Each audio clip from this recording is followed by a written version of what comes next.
In around the year 2000, the Institute of Medicine published a seminal text called To Err is Human. And that brought to life what was going on in the hospitals where we had so many medical errors that caused a lot of morbidity and mortality.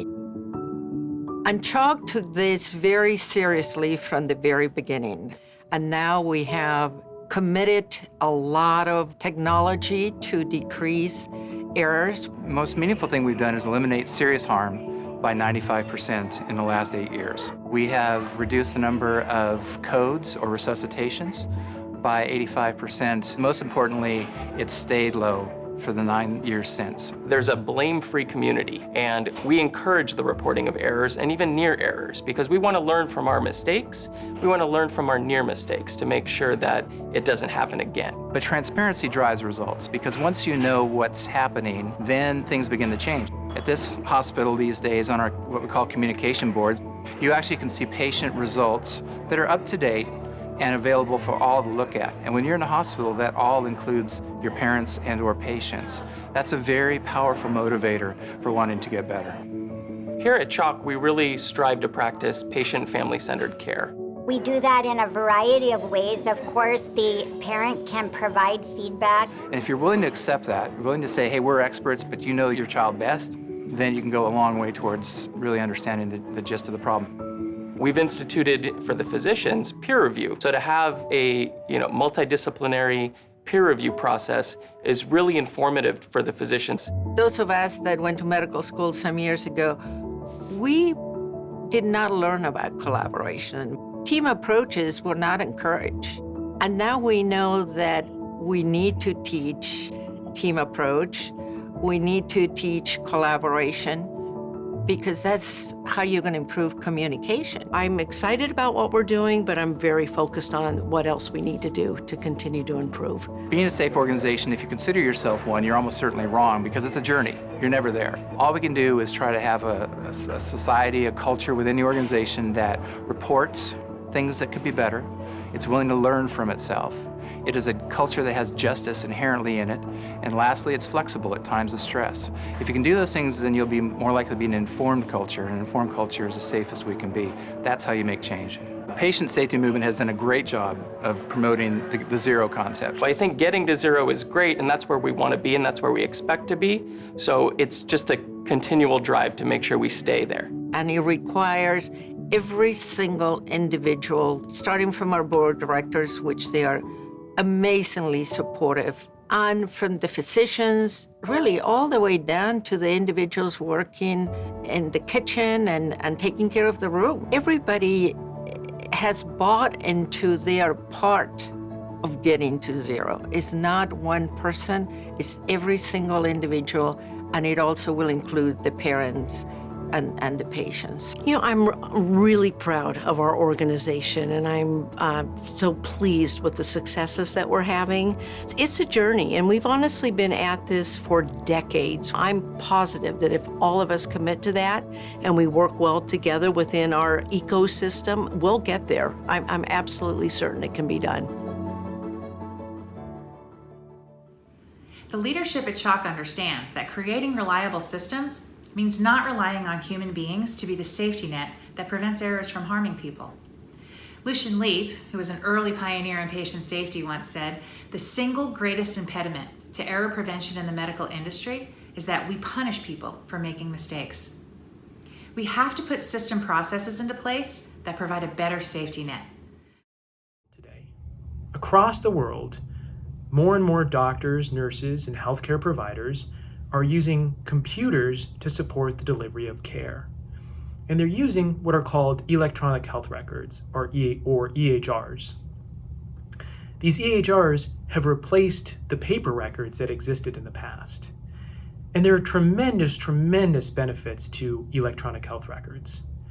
EHRs allow care providers to order medications faster than they ever could before. Allows them to access information about the patient that they weren't able to access as easily before. There are new rules developed into the computer system, into the EHR, that make it so certain errors are unlikely to happen anymore. There's so many benefits, in fact, that if you ask many clinicians whether they'd want to go back to paper, many of them say no, they'd like to continue using the electronic health record. However, there are some challenges with this technology. And one of the biggest ones has to do with the usability of the technology. Now, what do we mean when we say usability? Usability is essentially the ease at which the technology can be used. And we measure it by looking at effectiveness, efficiency, and satisfaction. The big challenge with electronic health records is the technology really has not been designed for the intended users, which are clinicians and patients. And that actually has two major consequences. The first is that it leads to a tremendous amount of frustration for our clinicians and patients. And this isn't the kind of little frustration that comes when we're using our phone and can't figure something out. This is really big frustration because it takes clinicians a longer time to do the work that they need to do. And in fact, the frustration that clinicians are feeling from this contributes to this really big global problem of health worker burnout.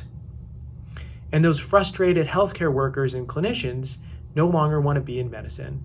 And in fact, sometimes things have gotten so bad that they commit suicide. The other major consequence of poor electronic health record usability is that it can lead to certain kinds of errors, just like the one that I described at the very beginning. And those aren't the only kinds of errors. Some of the other errors that come from electronic health record usability are things like an unbelievably confusing display of information where a critical lab result is missed for a patient. And now that patient is discharged when in fact the diagnosis is serious if the doctor could actually see that critical test result. Or a doctor selecting the wrong patient from a list of patients and then ordering a medication and a diagnostic test like an X-ray or even a procedure under the wrong patient. And then that patient receives that care that was never intended for them. These kinds of mistakes and errors that are facilitated by poor electronic health record usability happen all the time. And we need to do something to prevent these. And it doesn't just happen to adults, it happens to adults and children. The good news is there's a lot that we can do right now to improve EHRs. First, what you can do is when you're receiving care, you can pay very close attention to the care that you're receiving. Pay attention to the medications that are being ordered for you. Pay attention to the diagnostic tests and the procedures and make sure that those are really intended for you. The second thing that you can do is carefully review all of the information in your record. Check the basic descriptive information like your height and your weight, your age, and even your name to make sure that that's really your record. And certainly carefully look over all of the medical information. I have the greatest honor today to introduce the president of the American Society of Anesthesiologists, a co-convener of today's conference. And this is Mary Dale Peterson. She is executive officer and chief operating officer of Driscoll Health System in Corpus Christi, Texas, as well as leading the major organization in the world of anesthesiologists, the ASA. They have over 53,000 physicians as members. And the priority of the ASA has always been patient safety. Back in the 70s, 1 in 10,000 patients died as a direct result of anesthesia. Now, with the major work done by the American Society of Anesthesiologists, that number is less than 1 in 400,000. And now we will take on the sickest patients and put them under anesthesia so that they can receive surgical treatment. This is a major result of the work of the ASA. And so we're very thankful today that Mary Dale Peterson can join us and help this movement to reduce preventable patient harm and preventable patient deaths in the globe today. Mary Dale Peterson, thank you so much for joining us. I think one thing is really giving feedback, and I think both positive and negative feedback can be helpful to a physician, their staff, as well as hospitals. You know, we're all into patient satisfaction surveys now, and I think, you know, we can all help the healthcare system get better. Many hospitals also have focus groups or advocacy groups that patients can be a part of. And so I think that is another avenue where, you know, your experience, whether it's good or bad or a combination of those, which is more likely the case, can be used to help make the system of care better. I think your voice is very important in improving care. And I think you have great ideas, and sometimes we need to hear those to make those types of improvements in our systems of care. It's no secret that the current norms of patient care are absolutely unacceptable. Healthcare has become a system of deep compromise, and patients and caregivers are all paying the price, literally, figuratively, physically, financially, emotionally. And I personally don't see any of this getting much better in the short term in the age of COVID-19. Now, having said that, and speaking from deep experience, I think there are several very practical things we can all do to help ensure better care when we find ourselves and or our loved ones in the hospital, especially in the age of COVID. The first thing, always at the top for me, is always have an advocate. Someone to ask questions on your behalf and to remember that no question is stupid. Now, when you're sick, you're in no condition to be the best advocate for yourself. So you need someone, anyone, to be your wingman, wingwoman, sidekick, trusted consigliere. Write the questions down beforehand and ask them. When you think of them, write them down and then ask them. Your questions will force healthcare providers to think a bit harder on the care they're providing. It's win-win for everybody. Now, if they get mad at you because they're busy or overworked or understaffed or just, it's too much sensory overload, tough. All the more reason for you to stay on it. 2, the second one to me is get a second opinion. Great doctors and hospitals always welcome second opinions. Second opinions force good medicine, stronger diagnoses, challenge doctors to think a bit harder on difficult cases. Second opinions are great teaching moments for doctors and patients alike.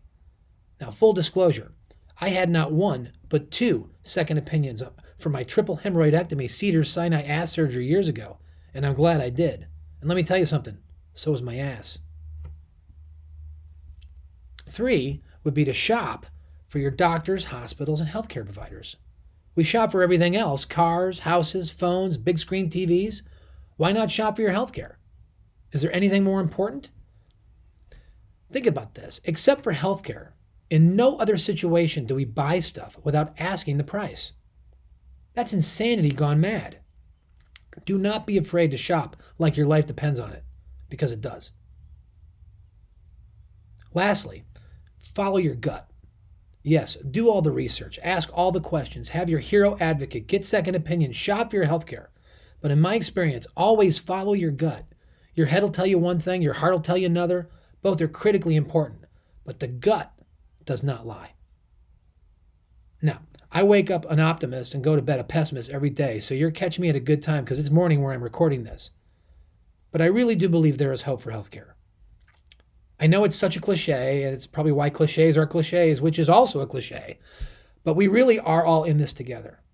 And if COVID-19 doesn't prove that, I'm telling you, nothing will. But in my humble opinion, it's not just wanting healthcare to get better. We need healthcare to get better. We need to demand it. And that's when real change will happen. We all need to look out for each other. You're counting on me. I'm counting on you. No pressure. Don't blow it. Good luck to all of us and everything. Thanks. Well, as far as staying safe, it's the same thing you've been hearing over and over again, and that is physical distancing, not necessarily social distancing, but physical distancing from other people, wearing a mask when you can't appropriately physically distance, as well as, of course, washing your hands frequently. Those are really the mainstays of, staying safe. The other thing that I think is worthy of discussion is this is a time I think that people can refocus on healthy habits in general.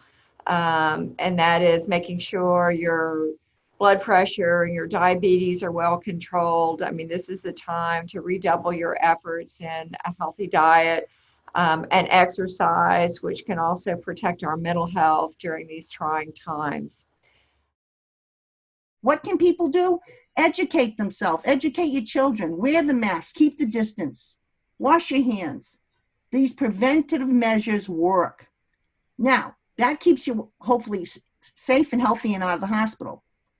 Once people become sick, then have a plan. Put someone in a room in your house alone, give them food so you're not exposed, but keep them going. So it's a simple, I know it sounds simple, but it's a lot for people working who have children and things going on every day. But yes, think these things through and have a plan of action. I'm currently working with frontline nurses who on a daily basis work in a complex healthcare system pre-COVID. Now that we are in COVID, it is really a disaster. Let me explain why pre-COVID we had our concerns. Safety has a lot to do with an ability to do the job. The nurses cannot effectively do their patient care work being short-staffed. That was occurring before the COVID. Before we had the shortage of PPE, before we had a national crisis. We were in crisis prior to COVID in the healthcare system. So now we are asked as healthcare workers to not only make up for a dismantled system prior to COVID, but to go into a now war zone. My name is Dr. Jeff Brady, and I serve as the director of the AHRQ Center for Quality Improvement and Patient Safety. We're part of the U.S. Department of Health and Human Services. I want to thank Dr. David Mayer and the Patient Safety Movement Foundation for their work to keep patient safety at the top of our nation's list of priorities. I also want to acknowledge my colleagues in our healthcare workforce. Your dedication to the patients you care for in spite of many obstacles is an inspiration for us all. We must do all we can to ensure your safety. During the COVID-19 pandemic, we've all seen just how imposing these problems are.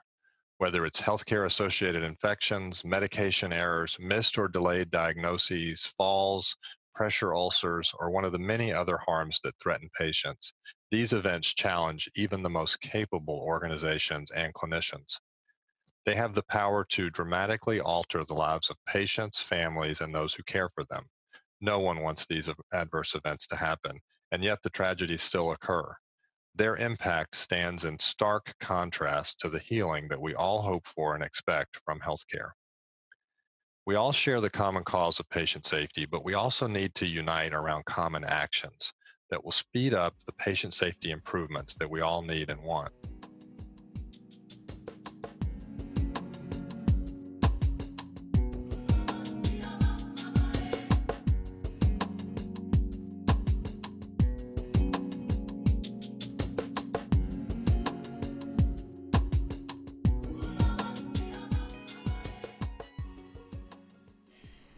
Don't forget to subscribe to the Patient Safety Movement Foundation.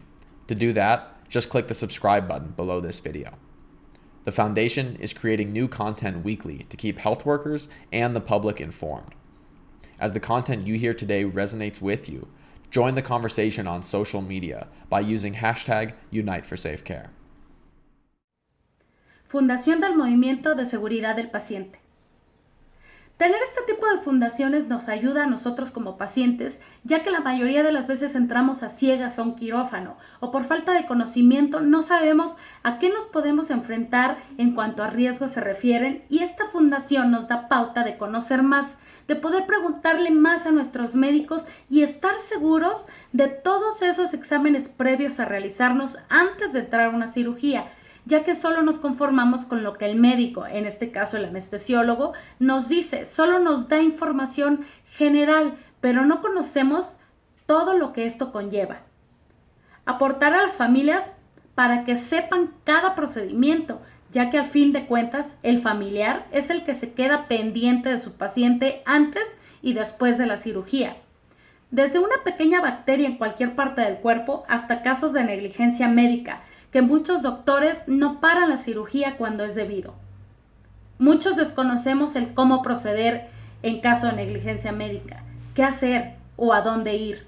Y hablo por experiencia propia, por el caso tan sonado de mi tía, por el caso de mi padre que se quedó sin sangre en una cirugía, por el caso de mi hermana que sufrió una parálisis temporal por la anestesia, o por mi propio caso, que tuve una cirugía sin realmente necesitarlo. Deseando que más y más personas sepan de esta fundación, yo, Damiana Villa, me uno a ella. Con mucho cariño cantaré esta canción que me recuerda mucho a mi papi, que él la canta bastante, espero les guste.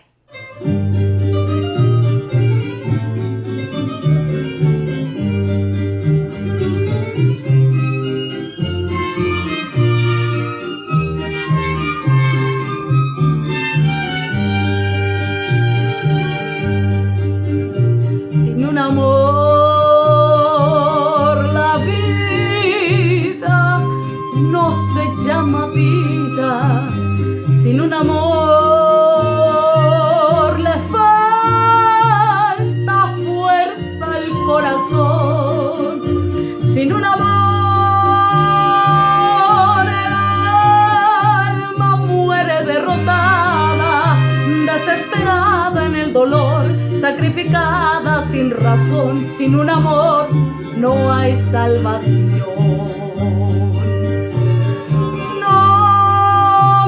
Dejes de querer, te pido,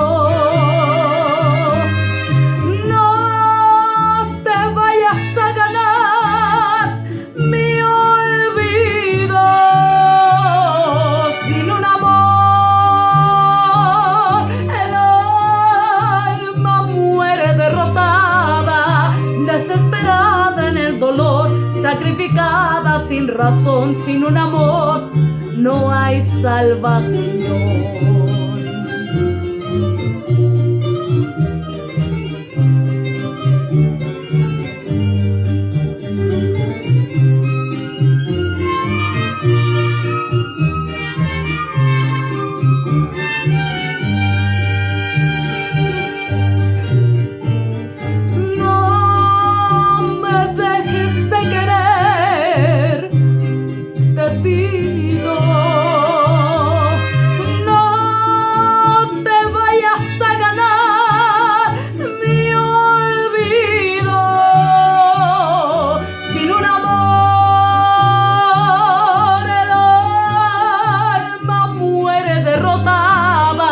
Desesperada en el dolor, sacrificada sin razón.